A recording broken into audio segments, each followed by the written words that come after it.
So mga tol, isang buwan na nga lang po, magaganap na ang laban ni former 3 Division World Champion General Casimero versus Kinosuke Kameda ng Japan. Nagaganapin sa Kyrgyzstan, 10-rounder bout sa 128 pounds catchweight limit. Nagbigay po ng update ang head coach ni Cuadro Alas na si Jason Casimero sa kondisyon ng kanyang utol habang nagja-jogging sila sa lungsod ng Tokyo, Japan. Ani Jason mga tol, bumalik na daw ang lakas ng suntok ng utol niya. Sobrang lakas na nga daw nito, pero yung galaw daw ni Cuadro Alas, wala pa daw yung bilis. Medyo mabigat pa daw kasi ito, pero once na lumiit na daw si Cuadro Alas, tatalon-talon na daw yan at hindi mo na daw malalaman yung suntok na ibabato. Yung lakas ni Utol, sasabihin ko sa inyo, andyan na, bumalik na yung sobrang lakas. Yung galaw pa niya ngayon, medyo wala pa po yung bilis, Kasi mabigat pa siya konti. Pag lumiit na to, wala na, tumatalon-talon na to mga boss.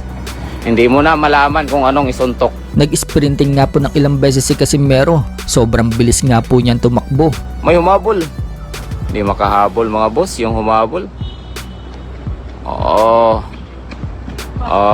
Pag-uwi nila, nag-sit up pa si Casimero at ipinakita ang kondisyon niyang katawan. Flat na nga po ang tiyan ni Casimero mga tol at lumilitaw na ang kanyang abs. At sinabi po niya na wala na, finish na. Mukhang tinatakot na ni Casimero ang kalaban niyang si Kameda.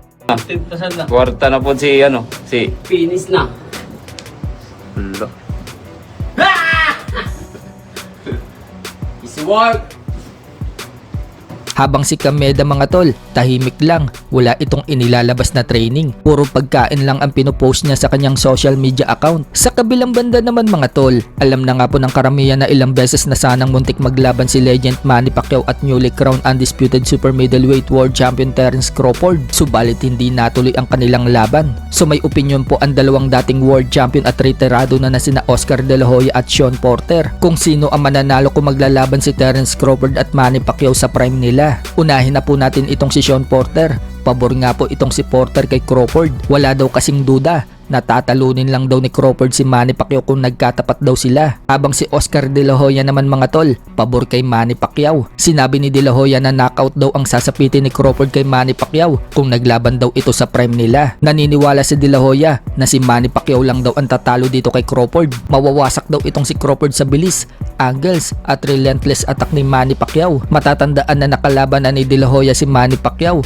at sumuko itong si De La Hoya sa round 8 dahil bugbog sarado na siya kay Pacquiao. Habang tinalo naman ni Crawford si Sean Porter via technical knockout sa round 10. Pinagretiro ni Crawford itong si Sean Porter habang pinagretiro naman ni Manny Pacquiao si De La Hoya. So para sa inyo mga tol, sino ang mananalo kung maglalaban sa prime si Manny Pacquiao at Terence Crawford?